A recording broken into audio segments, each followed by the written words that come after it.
Today on Inspirational People, Inspirational Stories, I am joined by Stephen Doyle. And you're probably wondering exactly who this man is.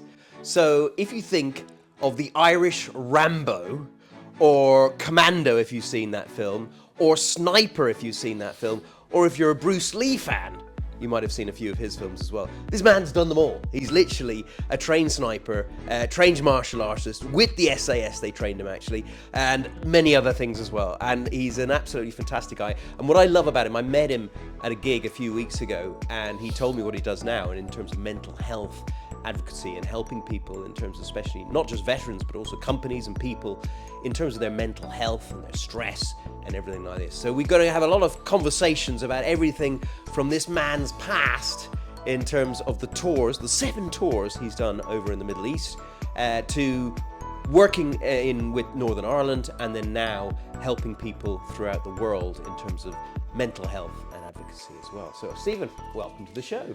Doug, I'm humbled, flattered, I don't know what to say, but thank you.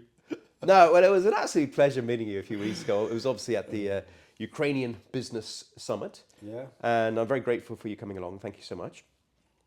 And I think we kind of connected there. And you told me a little about yourself, and I thought, wow. Because I think there's a lot of people that kind of go through some pretty horrific, stressful moments, and I know that you have, and then come out the other side. And they sometimes don't turn their mess into a message to give it meaning, or their kind of tragedy into a triumph as such to help other people. But you really have. So I'd love you just to tell the audience a little bit about your background, what you went through, and how you help other people as well. Well, in summary, I suppose an overview would be that 54 years of age, born 1972, and enlisted in the Defence Forces in 1990. Previous to that, I had 2 years reserve, so 23 years full-time, 2 years reserve. So you could say 25 years in total, quarter of a century.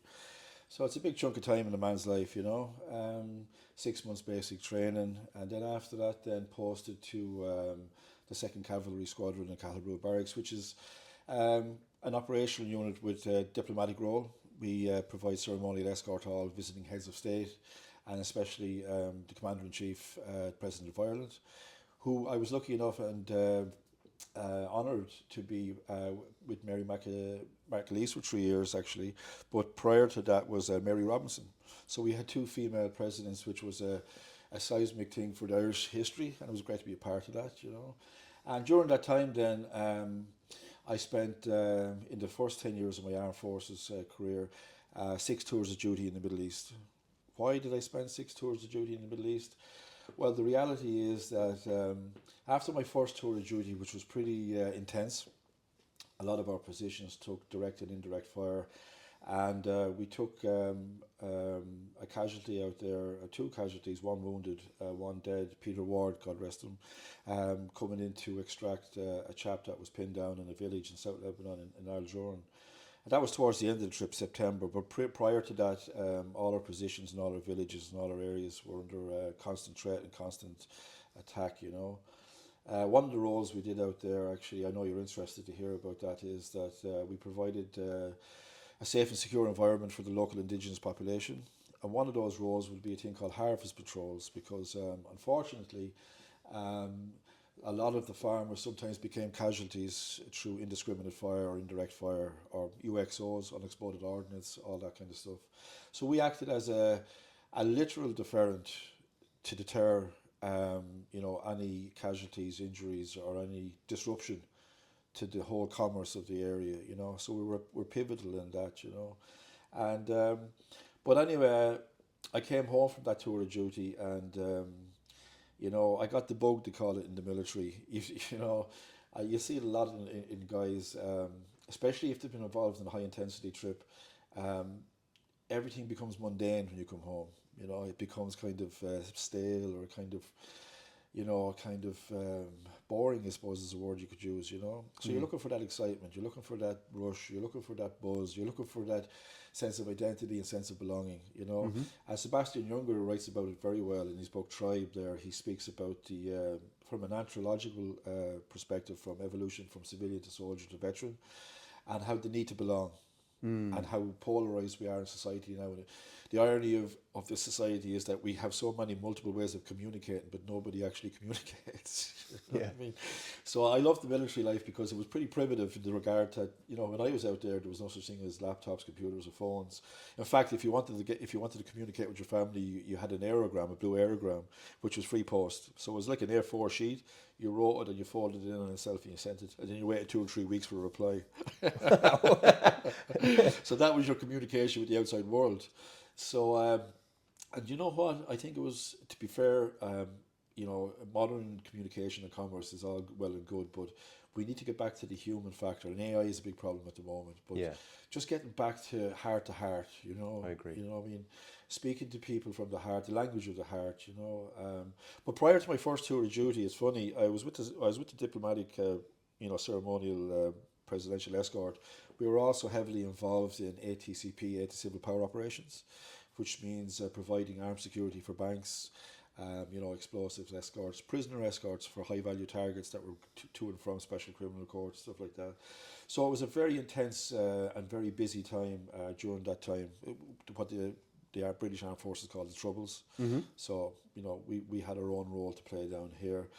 But I remember I asked the boss, you know, could I deploy overseas when I came out of basic. You know yourself, you're eager to go and get involved. And he said, "I'm sorry, son. You know, it'll take you about 18 months before you get skilled up as a trooper." We're called troopers, you know. So you do your vehicle courses, your armored courses, your weapons courses, your skills courses.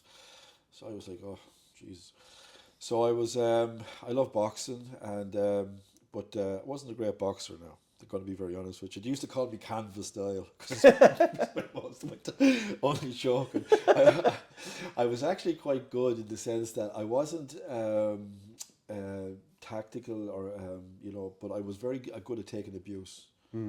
That's one thing that served me well. You know what I mean? Because I came from a very difficult background. Yeah. I came from an alcoholic home. And I'm going to be very candid here as we share, because I want to give hope to other people. And I do speak about this openly in the public domain, so this is in the public arena. But I came from a very challenging and difficult alcoholic home and environment where violence was the norm, okay? And emotional, physical abuse. And I won't go into the minutiae here, the detail, but you know, there was times when I had to be excused from school for sometimes 2 weeks at a time because I couldn't physically walk. You know, and so that was the standard and level of violence, you know. And my only escape was literature and books. Love literature, absolutely love reading. You know what I mean? I'd read the back of a toothpaste thing if I had nothing to read. I just give me something to read, you know. But literature was my escape, because from that I could actually transport myself into another world, and I could live through the eyes of another person. You know what I mean? And I loved it. There was something I read recently there. It spoke about. You know, a lot of people have lived only one life, but I've lived 1,000 through my library. Yeah. And I love that, you know. But anyway, I was about 8 or 9 going to an all-boys monastery school, and I distinctly remember, because I came from a council estate, you know, and I grew up kind of, you know, this is not poor me, it's just the facts, it's the reality of life, you know.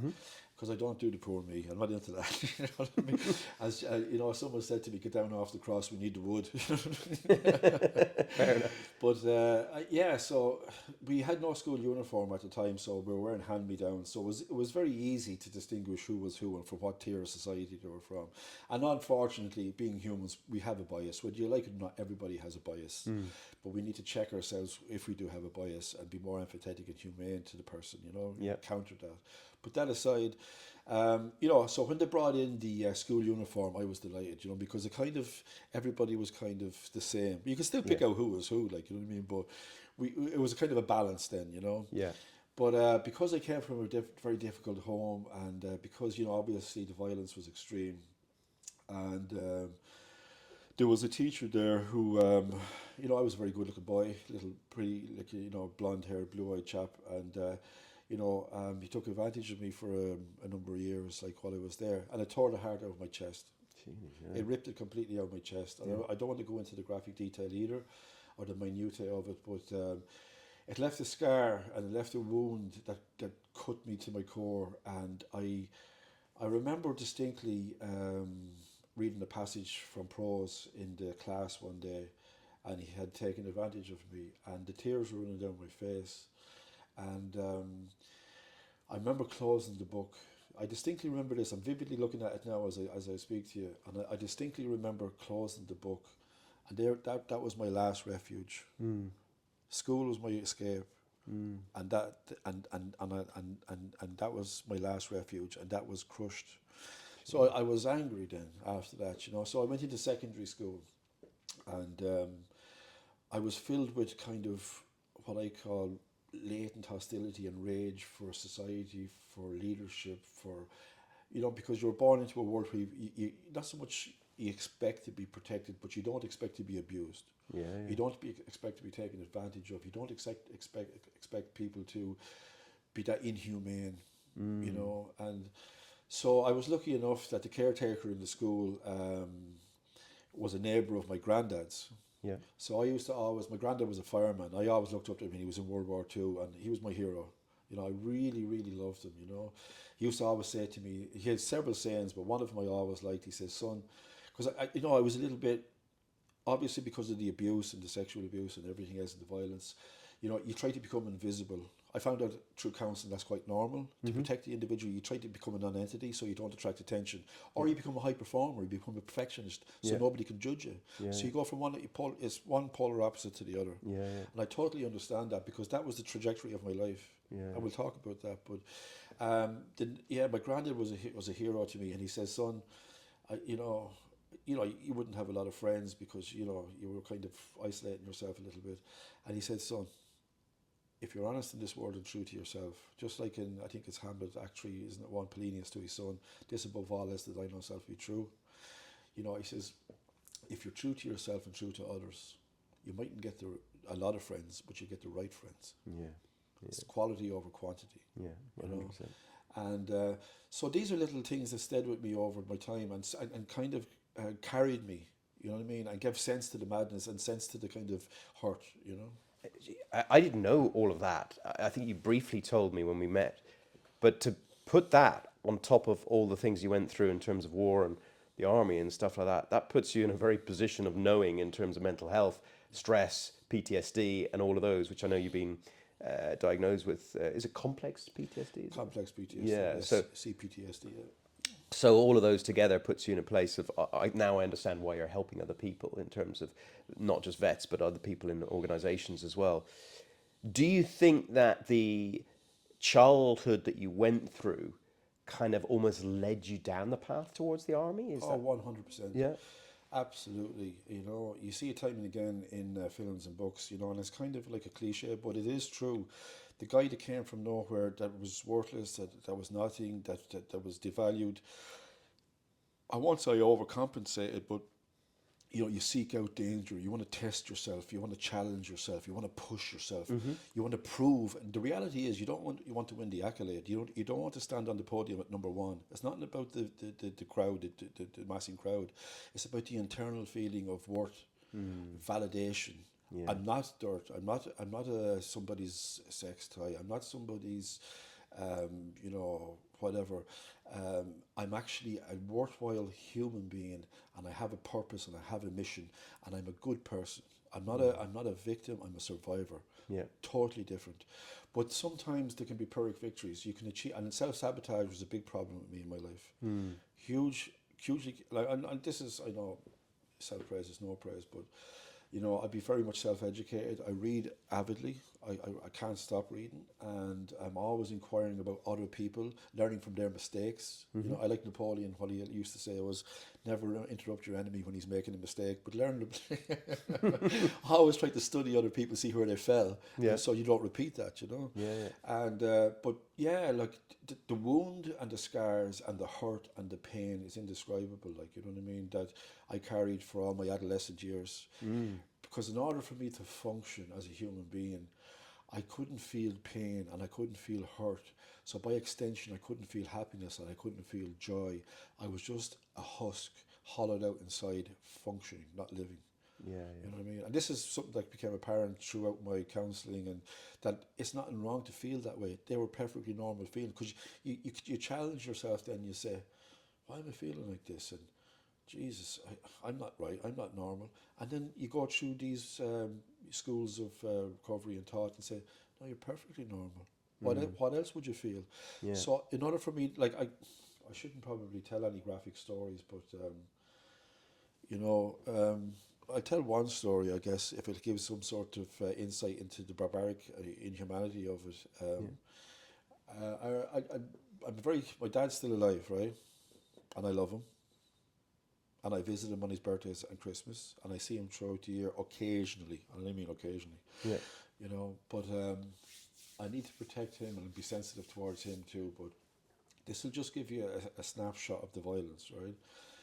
I remember one day being beaten so badly I was brought to my knees, and my father then, I wouldn't cry because I had been shut down emotionally. So I wouldn't shed a tear because it was kind of like a F you kind of thing. You know, you won't break me. You're not going to break me. I'm not going to give you the satisfaction of seeing me cry. So he took a poker out and wielded it across me. So I was bleeding from the face and arms, and I was lying in the fetal position in the kitchen, and I still wouldn't cry.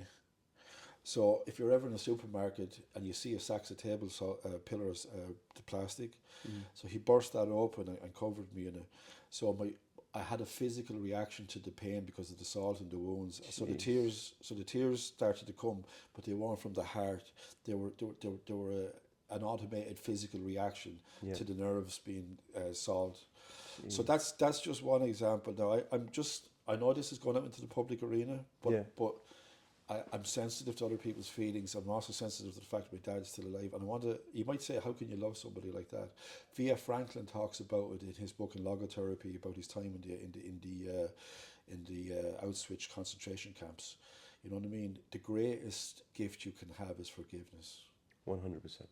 Yeah, 100%. You know, and I forgive that man. I forgive that teacher who took advantage of me for so many years. Yeah. He died. He got put away for the rest of his life, and he was led out to because he had cancer to die within a commune. He was a lay priest within the order, and he was defrocked actually before he came to our school. They hid the problem from one parish and moved him to another without the collar. So he had license to do what he wanted. I forgave him.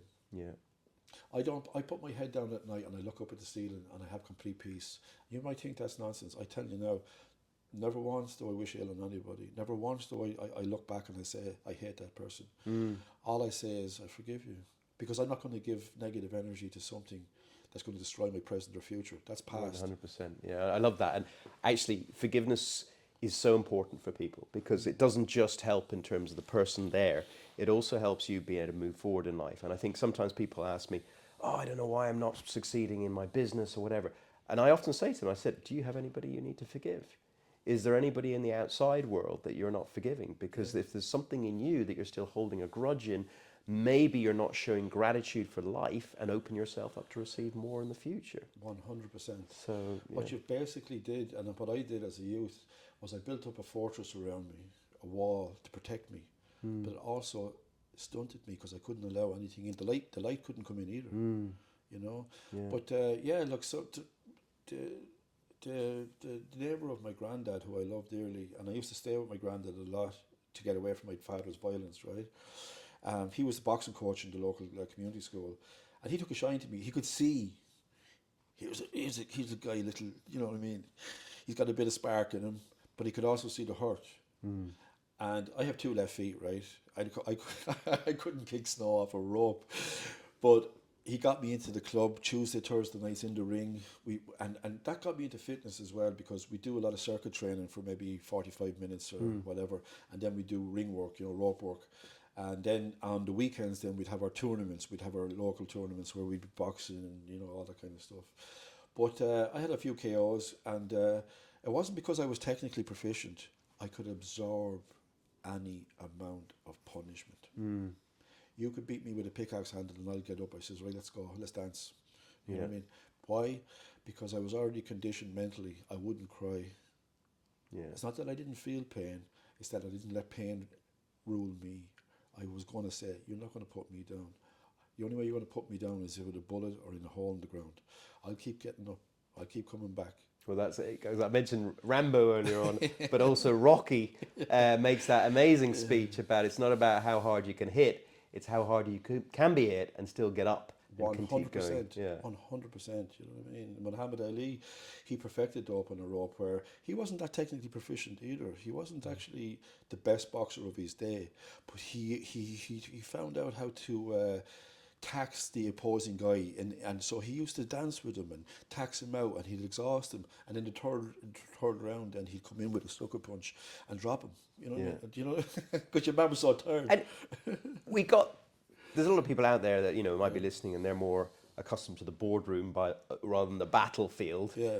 What similarities in terms of, you've experienced both now, what similarities in terms of stress do you feel in a kind of like a boardroom office orientated scenario as you did in the battlefield?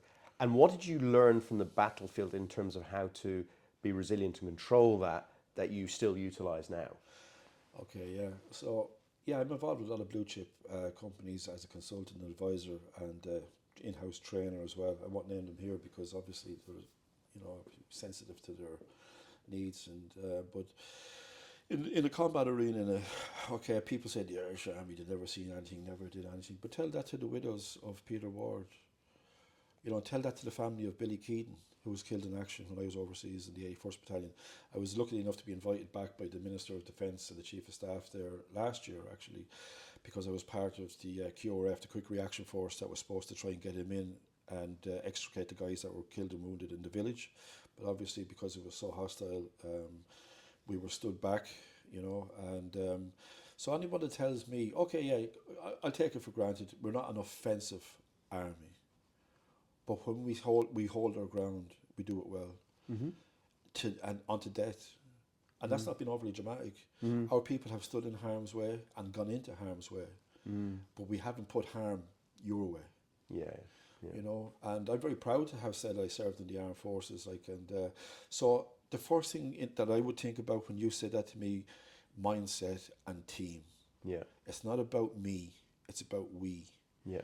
And it's also about delegation and also trusting your people. Yeah. Okay, granted, everybody that comes to the table must have the requisite skill sets, but we must have allowances for people's EQ as well as their IQ. Yeah.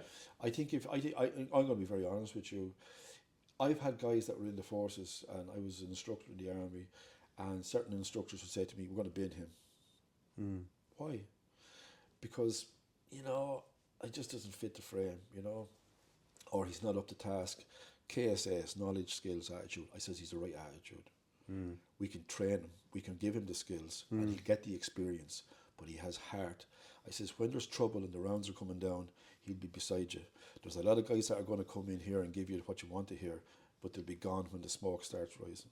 Yeah, actually, I think you read my book, and I have my acronym for MAKE, which is mindset, actions, knowledge, and energy. Yeah. And the mindset and the energy are probably the two most important things. Absolutely. The actions and the knowledge that come together, you can learn and you can teach. Yeah. But if you don't have that attitude of waking up and making a difference, and also supporting your team, and I think also, probably in your field, both in what you do now, but also what you used to do in terms of the army, probably the biggest reason for mistakes and problems and maybe even deaths is miscommunication. 100%. And that's why communication is so important in terms of that. So if you're good at communicating, you've got a good mindset, got good energy, that can make a massive difference. And I'll even go a little step further than that. The art of listening. We all have two ears. Very few people actually listen. We all hear. And to listen to what's not being said. Sometimes I can talk to a guy. Now, luckily enough, the forces was very good in the sense that you'd have an 8-man squad in a room.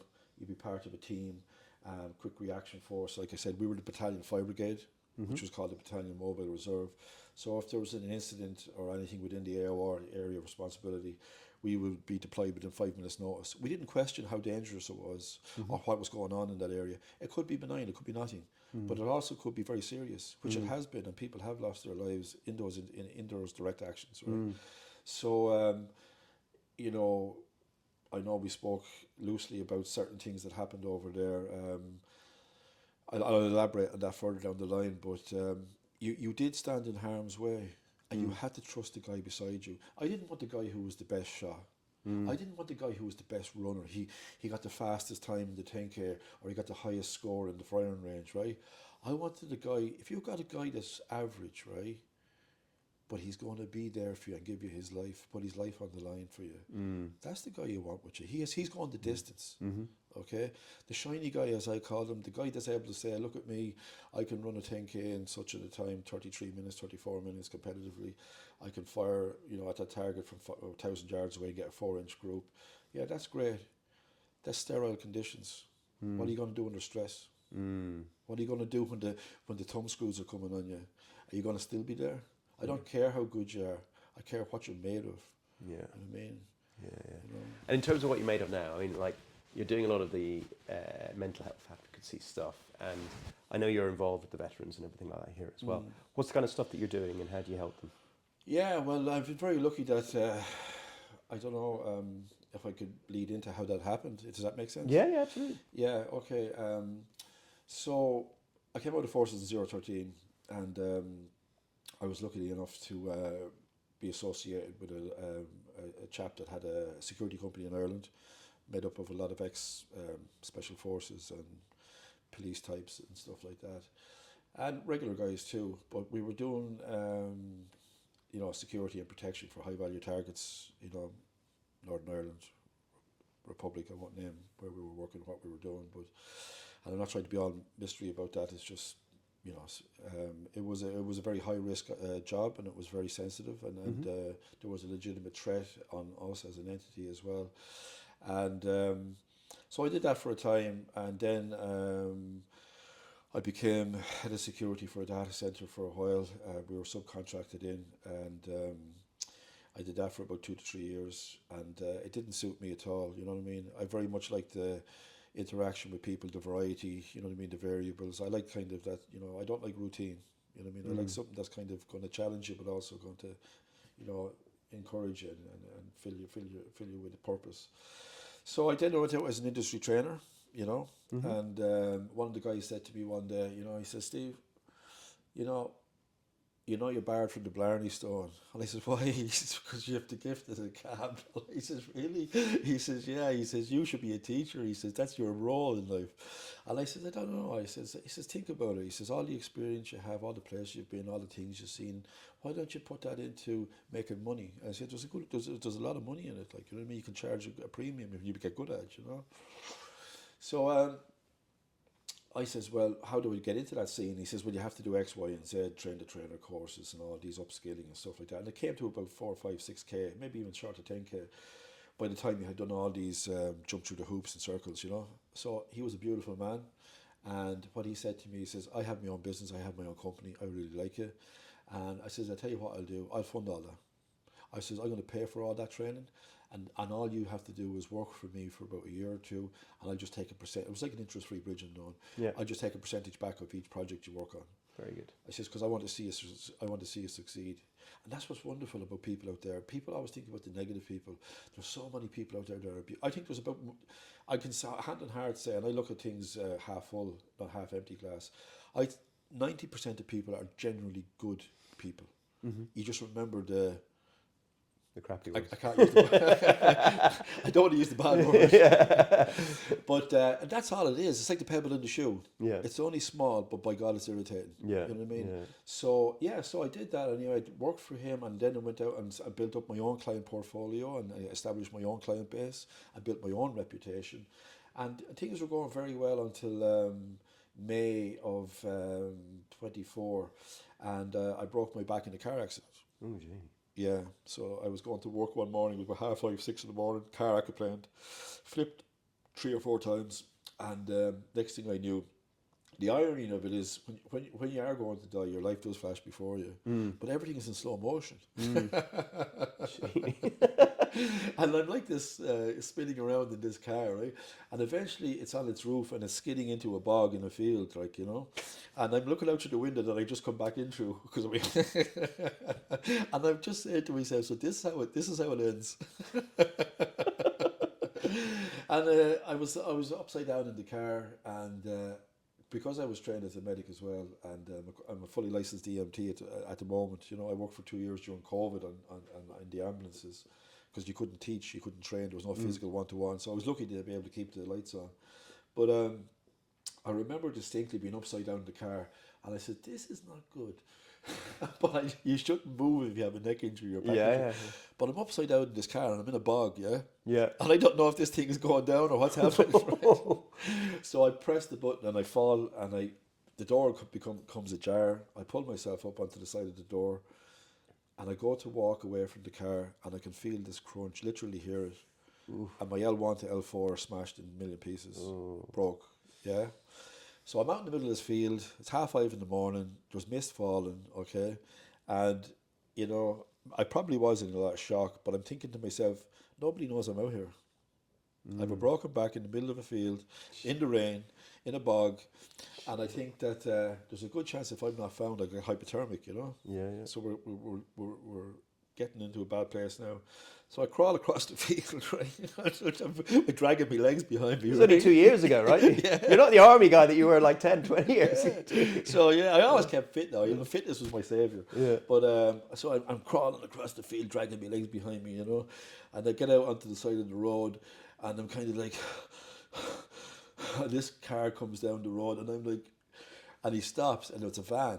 Yeah.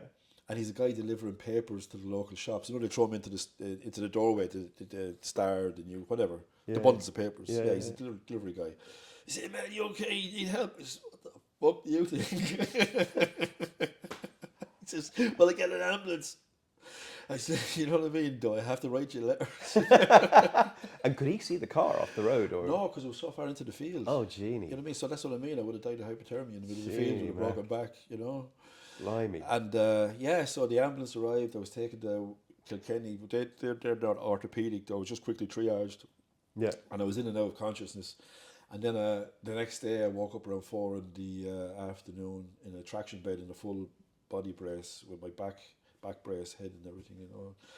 And in a rotating bed. And I'm thinking to myself, wow. Genie, Mac. Yeah, and I'm saying, and this surgeons are coming around and they have their interns with them, and you know the usual taking notes, and and they're talking, and I'm saying, well, how bad is it? He says, we won't know for a couple of weeks until we get you to an MRI. You're not stable enough to move. And I goes, all right, okay, good. But I knew I had sensation in my feet. I could feel my feet, so that was good. So I says, okay.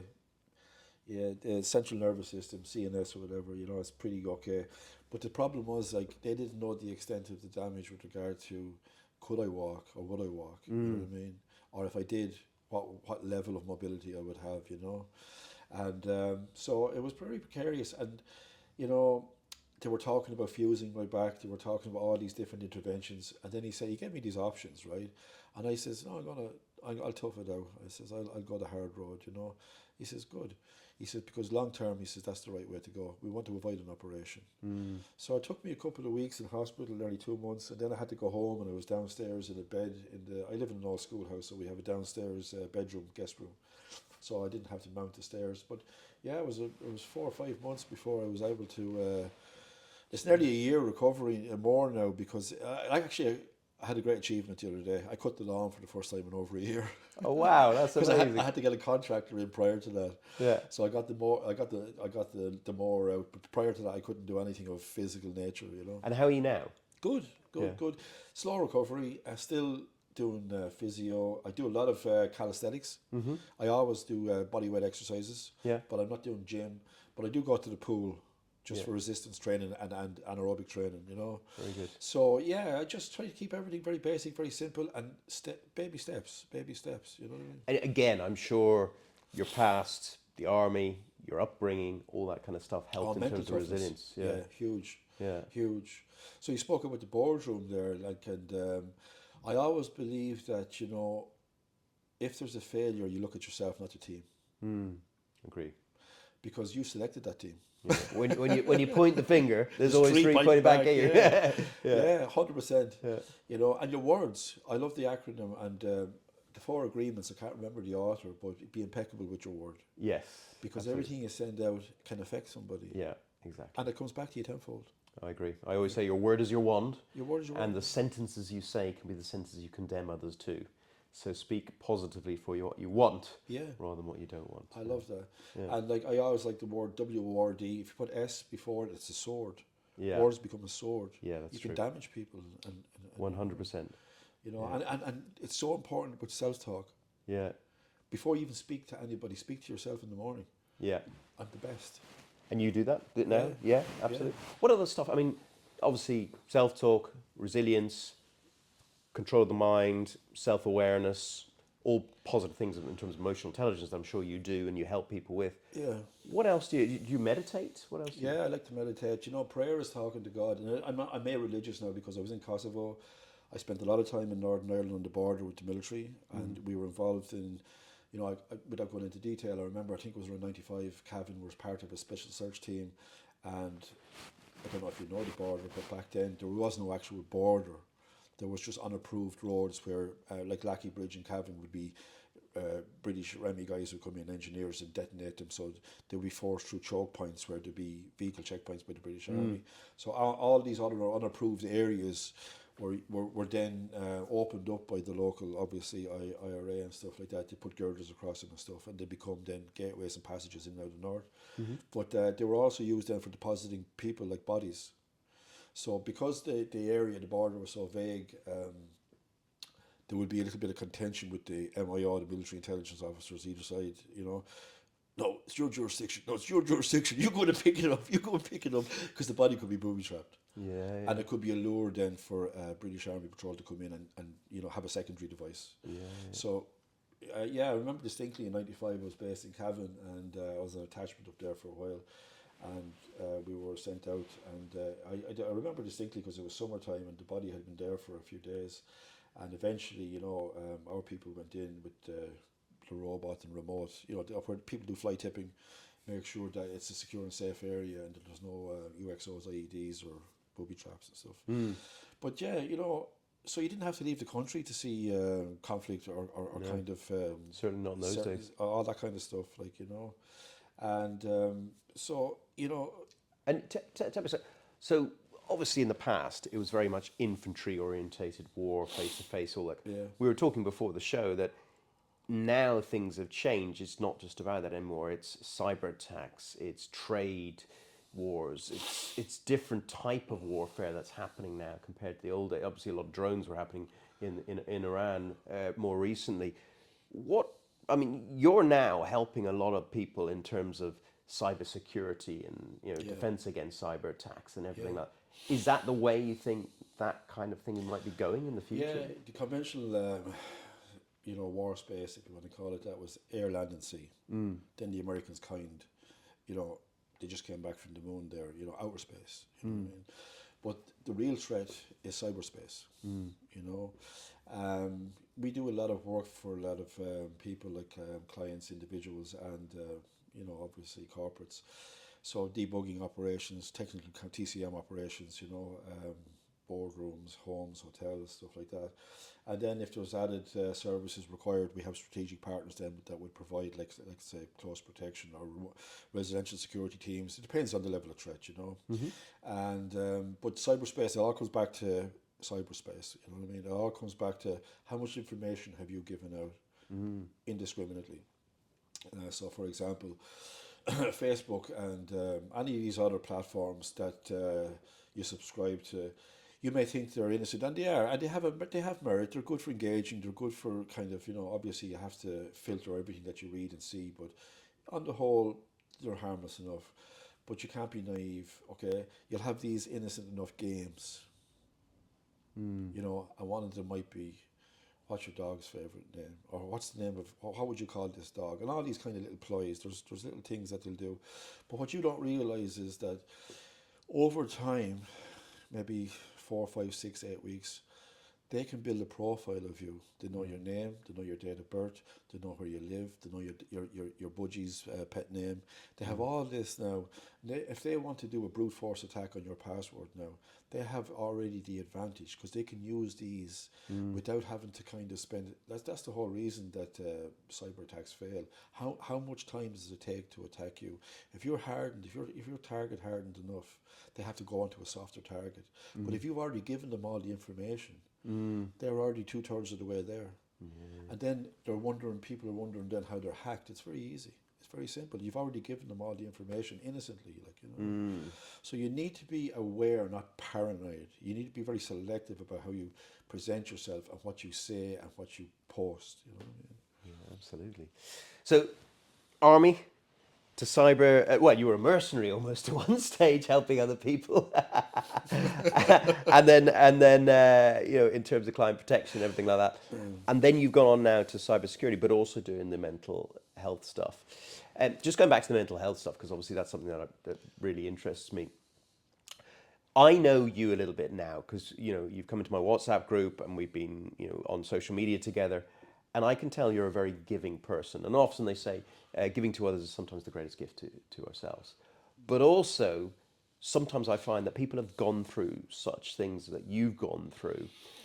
Sometimes give so much to others they sometimes forget about themselves.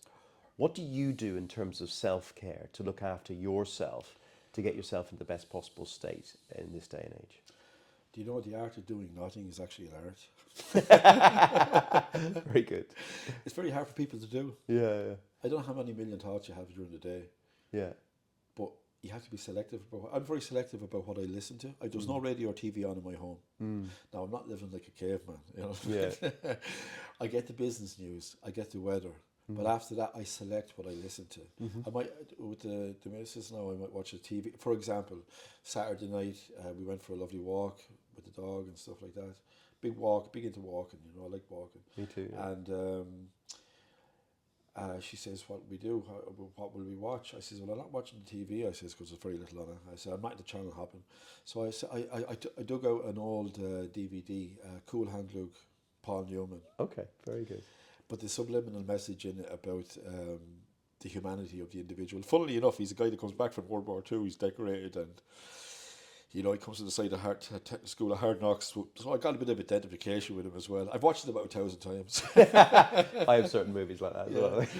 But so what do I do? And exactly what I said: do nothing. Yeah. Everybody's talking about you got to do this. Get up at 6 in the morning. Do the gym. Have the cold shower. Have the cold shower, yeah. No, there's nothing wrong with that. Everything is good if it's done with the right intent. Yeah. But if you're doing it because you hate, and people, what's the other guy, the Navy SEAL guy, Goggins? I can't remember his first name. David Goggins. David Goggins. Yeah. He's like, you know what I mean? I hate running, but I run. Well, there has to be joy in what you do. That's true. You know what I mean? And I get where Goggins is coming from. He was a very big guy. He lost his weight. He couldn't read or write. He's a phenomenal individual. Where's the joy? Yeah, I totally agree. I think that's something important because people always say, "Oh, go to the gym, go like 10 times a week, whatever." But actually, I play squash, and I love squash. Very athletic. Yeah. So I would play 5 or 6 times a week because I love it, and it's no chore, and it's fun and it's social. So find something that really helps that, and I think that's important for people. I think, we mentioned the cold shower. I do the cold shower. So do I. Because it gives that kind of sense of, invigoration. Everything, but you also feel like a badass. Oh, of course you You've do. stepped outside of your comfort zone in the morning. I get it. And you mentioned meditation. I think, meditation is very good to calming the central nervous system down. But it's also very good. I've spoken to a lot of people on this radio show, and people visualize what they want. Yeah. And by putting yourself in the energy, in the visualization of what you want, sometimes it comes to you as well. Oh, 100%. And you spoke about words, but pictures, a vision board. If you don't have short, middle, and long-term goals, you're just wandering aimlessly around the place. Yeah. You must have a vision. And then meditation helps with that, direction, focus. Absolutely. I think, the vision board is very powerful. If you have it in front of you, you stare at it for a little while and then close your eyes and imagine yourself there with the feeling as well as the imagination as well, which is great. And it's not manifestation in the sense that, like The Secret, and I'm not knocking any of this, they have the core element of them are good, but some people think, Ferrari, where's my Ferrari? Well, get off your ass, go off and make it happen, you know what I mean? Exactly, yeah. Manifestation is only a mindset. You have to physically, but here's an interesting thing. And you spoke a little bit about it, the plasticity of the brain. I've been reading a lot about it now prior to meeting you. But the universe, God, whatever you want to call it, consciousness. Neville Goddard talks about Christ consciousness. Look for the consciousness in everybody, the Christ in everybody. I'm a religious, so I don't care whether you're a Muslim or a Buddhist or whatever. If you're a good person, that's all that matters to me. I agree. Okay? Yeah. So long story short, right, the consciousness, right, it doesn't discern between right and wrong, good or bad. It'll believe whatever you feed it. So feed it good thoughts, feed it positive thoughts, and feed it for affirmations, because it'll unconsciously, you will act out and make that happen Yeah. purposely. I totally agree.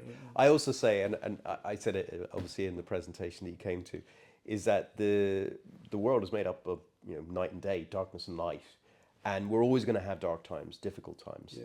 But it's what you learn from those difficult dark times and utilize will help you shine brighter in the light. And just listening to your story in terms of your childhood, in terms of the army, in terms of even your back recently, you must be leveraged up for a lot of good times in the future. I think I've paid my dues, and I think I've done my apprenticeship. I'm ready for I won't say the good time, but I'm ready for the nice time. The quality time. And quality is not quantity. Yeah. You can find joy in the most simple thing like washing dishes, No, doing the ironing. absolutely. I actually think it's mindset, and getting back to the boardroom, what you're talking about, it's your attitude. Yeah. It all comes back to the attitude. Like you asked me, and I don't like talking about it because I don't like to pretend I'm something I'm not, but I was very privileged and proud. I remember as a young man, that's what the story was actually about, the cavalry corps. The boss says you can't, you have 18 months before you deploy because you have to do all your training.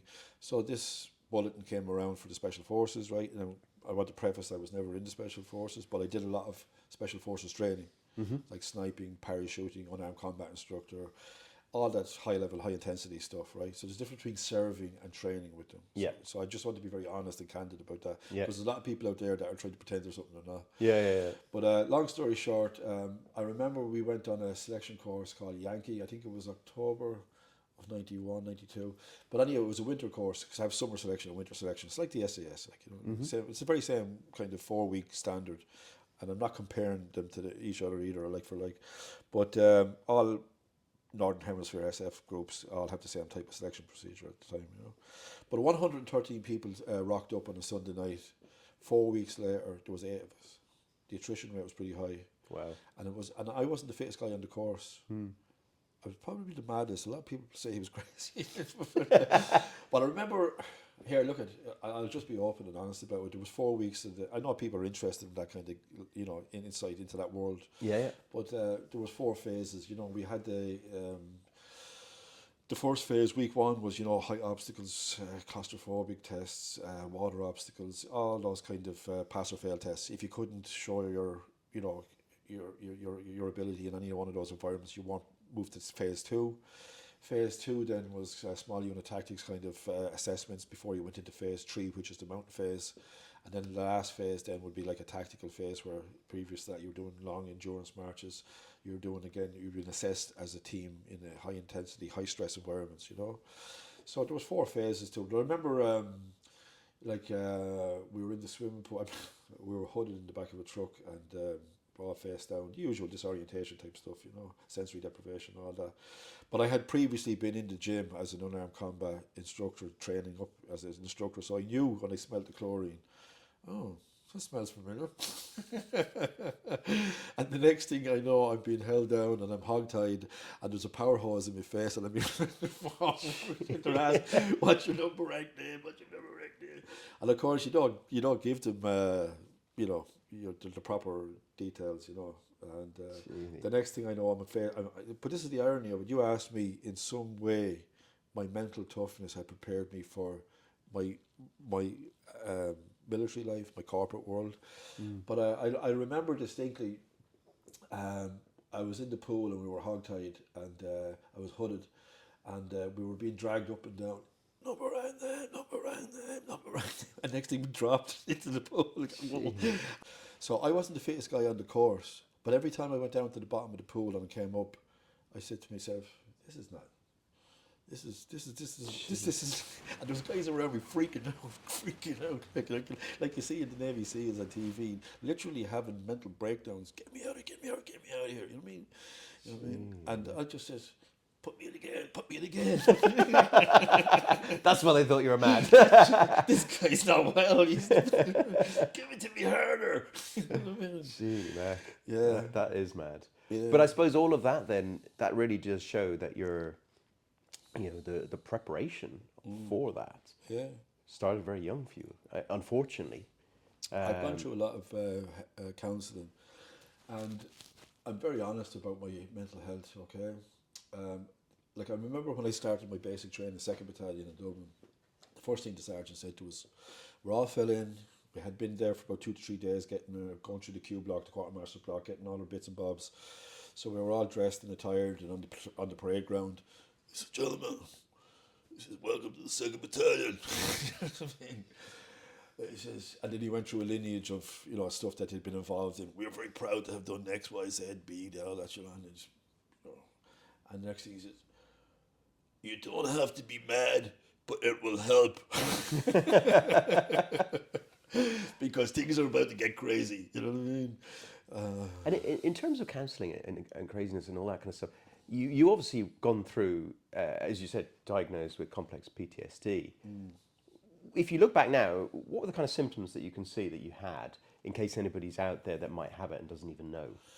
Yeah, so what happens is,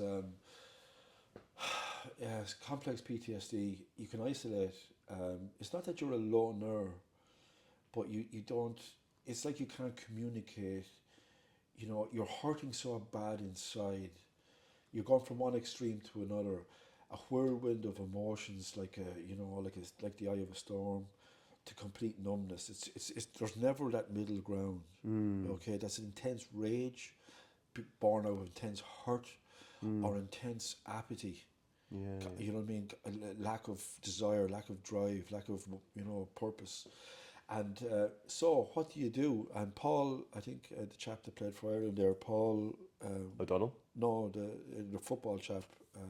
McGrath. McGrath. Paul McGrath. If you ever read his book and other people like him, they speak so eloquently about their struggles with alcohol. I actually... I used to punish myself physically, right? I used to go run.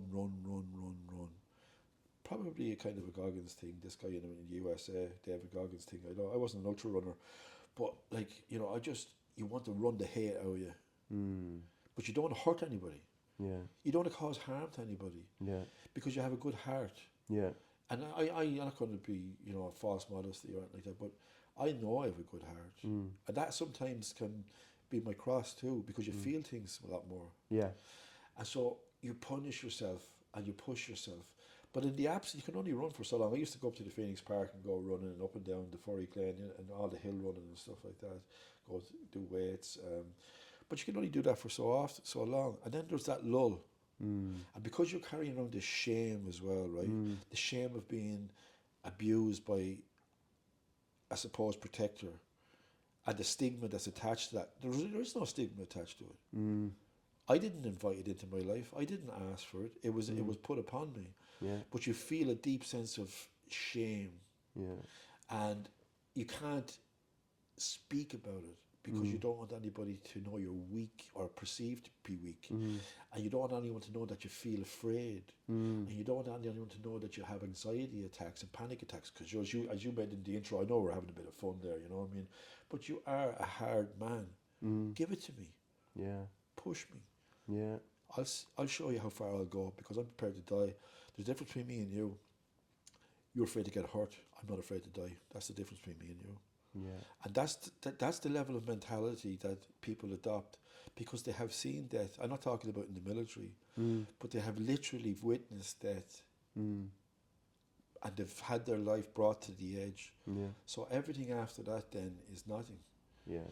But the problem with that then is you're abnormal, or the abnormal becomes normal. Yeah. And your ability to articulate or interact with other people is totally coloured now. So I actually spoke. I remember Billy Keaton was killed in action on the 81st Battalion, and I had come home from overseas. It was after my 6th tour, and I was so sick of the military. And nothing against the military, but I had a lot of domestic stuff coming on. The Special Detective Unit was ringing my mother 3 and 4 times a week, and I thought, okay, I'm in trouble. What have I done? I used to have a few side hustles going on, and I thought to myself, oh, could be doing jail time here. And nothing serious now, not money messing.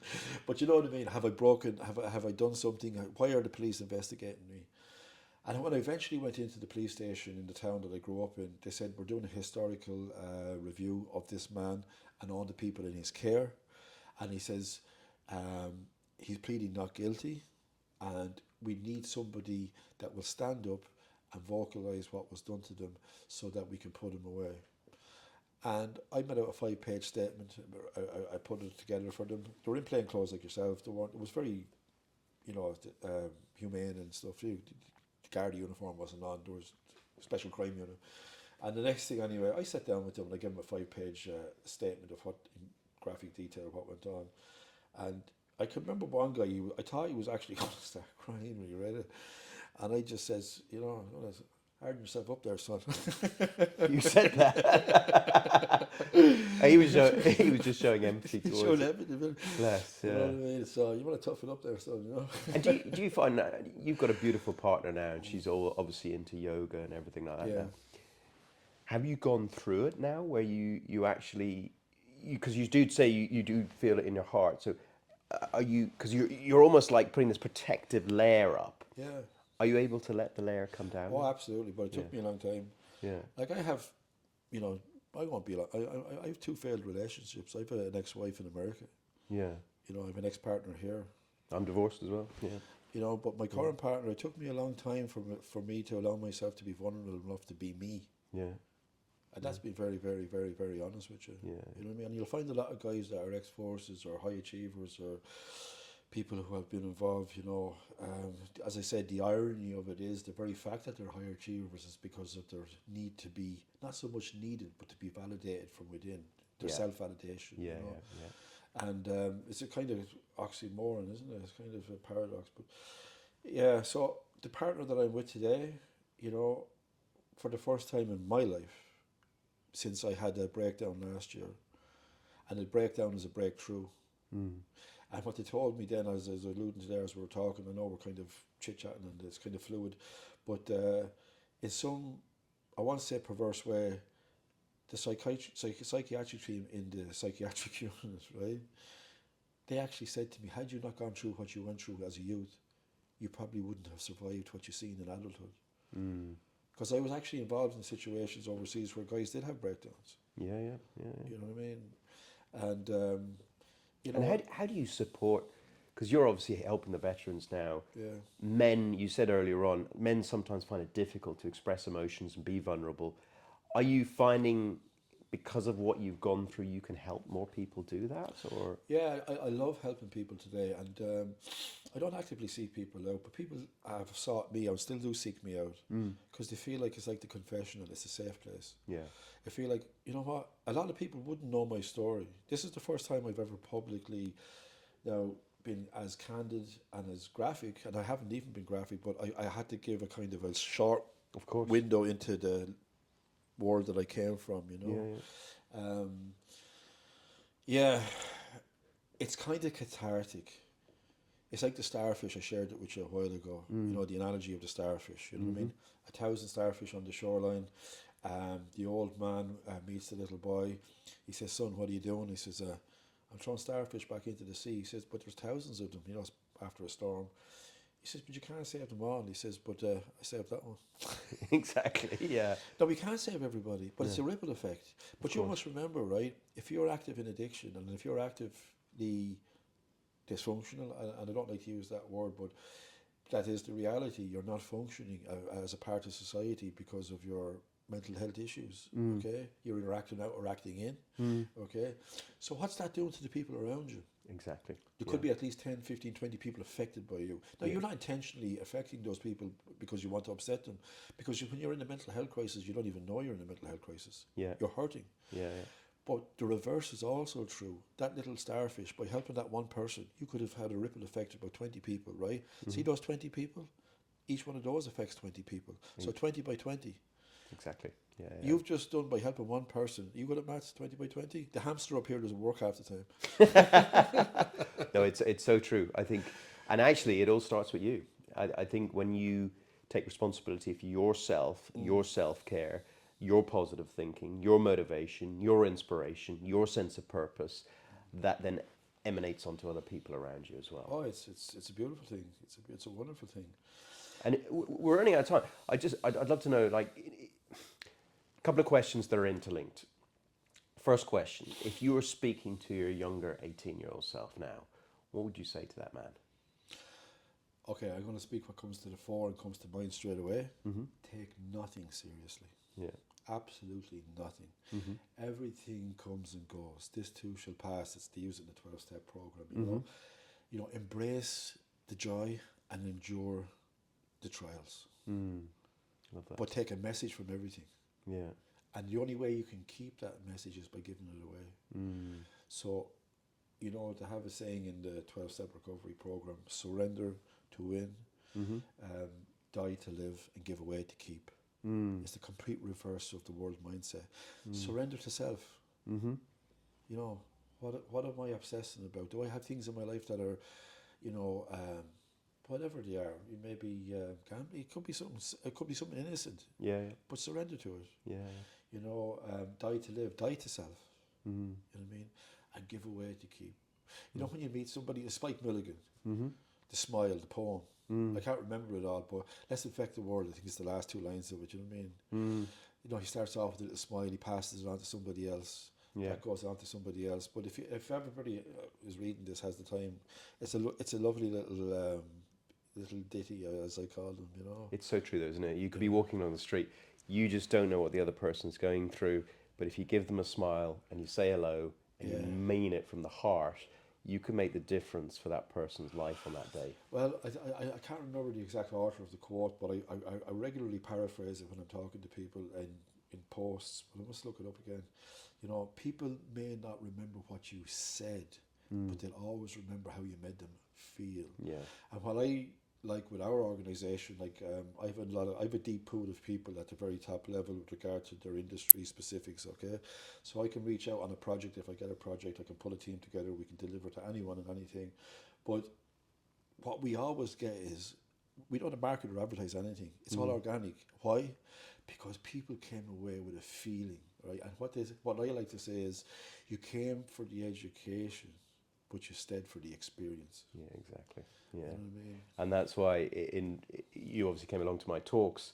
That's why I always try and make an experience, because it's not what you say, it's how you make them feel. And Totally. I think you're totally right. And that goes in everything in business as well. And I think if we work on that with our own selves, we work on our communication, we work on our energy, work on our mindset, we're going to emanate out the best version of us, and that can help every single day. And I think you know as well as anybody, I think discipline is key and focus is key on that, because there's a lot of people out there that start trying to do their path to try and make themselves more happy or whatever. And I think you and I were talking beforehand, you can't always be happy. No. And there is a balance, as we were talking about darkness and light, where you're really happy, you're going to have another day where you're not so happy and you can be sad. So I think almost inner peace is what to seek rather than happiness. Contentment is the key word, and consistency. Exactly. Yeah. Those two together. Yeah. Be content with little. And then, you know, if you have more, great. But if you have less, it's not going to affect you. Yeah. And then consistency in everything you do. Like if you try to read the book, let's say it's 365 pages, just try 10 pages at night. Yeah.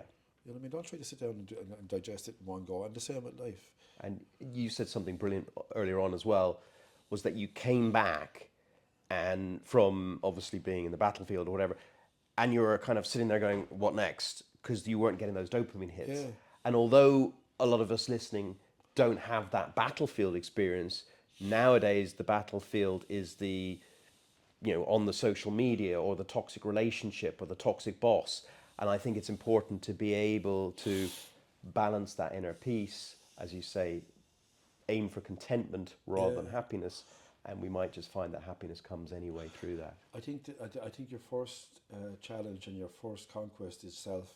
Yeah. Everything after that is it's outside. I love reading Epictetus, Aurelius, all the great philosophers, Socrates. They all have words of wisdom, but even Khalil Gibran was a beautiful poetic writer from Lebanon. Actually, went to America, and he wrote The Prophet. I'm sure you've read it. And the whole thing is it circles back to self all the time.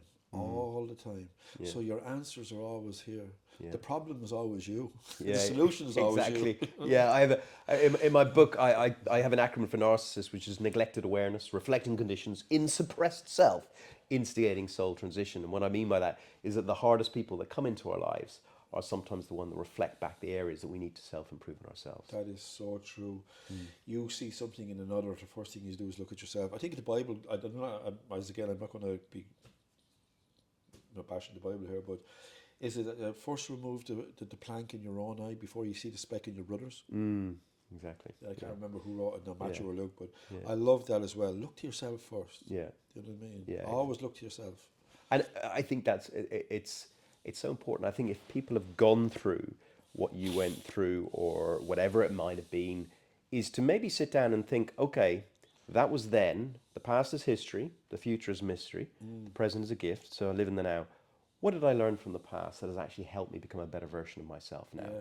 And obviously with you, although, however, it was really horrific what you went through as childhood, that obviously really helped you in your job and obviously in the army and in the ranger training and everything like that, which, and I think there's many people out there as well that can reframe that in terms of not maybe, the extreme that you've been through, but they're going through maybe toxic relationships. What did they learn there? What was like reflecting back there? And what can they grow from that as well? The whole idea is to remember, take nothing personal. Okay, like when I volunteered for Army Ranger Wing selection, and again I preface that I wasn't an Army Ranger, but I qualified as a Ranger course, right? You get the badge, but it's the irony is that you select yourself. You're the one that has to do the graft, mental, emotional, and spiritual, dig deep down inside you, right? Yeah. And you have to push yourself to the limits of physical and emotional, beyond your wildest imaginings. The pain is unreal. Like, okay, as you know, you've seen all the stories and books, but like, you're part of a team, okay, and you need to remember that it's we, not me, and also depersonalize everything. That's what I was about to say. You volunteered for that. You put yourself in that position. So don't start giving out about the cold, the wet, and the hunger. Exactly. You were the one that walked into there. So now suck it up, deal with it, and achieve. Yeah. So the same thing in the boardroom. You wanted to be the CEO. Stop bitching about the people around you. Suck it up and do something about it. Yeah. Do you know what I often say to people, because I do kind of holistic energy healing stuff, and I say, look, the first person you need to forgive is yourself. All the time. Because you chose that relationship, you chose that job, you chose that destination. Yeah. And if you can forgive yourself first and then forgive the others that you need to forgive as well, you will open yourself up in a state of gratitude to receive more. That's 100% on point. All the time. And I think it doesn't mean you need to get up on the cross, but take accountability. 100%. We've run out of time. Stephen, it's been an absolute pleasure having you on the show, and I thank you so much. I wish you every success going forward as well. It's been a pleasure to be asked, Doug, and I don't know if my head's going to fit out the door now after time. I'm sure it is. Ladies and gentlemen, you've been listening to Stephen Doyle on Inspirational People, Inspirational Stories. I'll be back next week with another inspirational guest. In the meantime, if you need to get in touch, please contact me at doug@dougdgordon.com. From all here in the team of the show, I wish you a truly inspirational week and look forward to seeing you next time. Bye for now.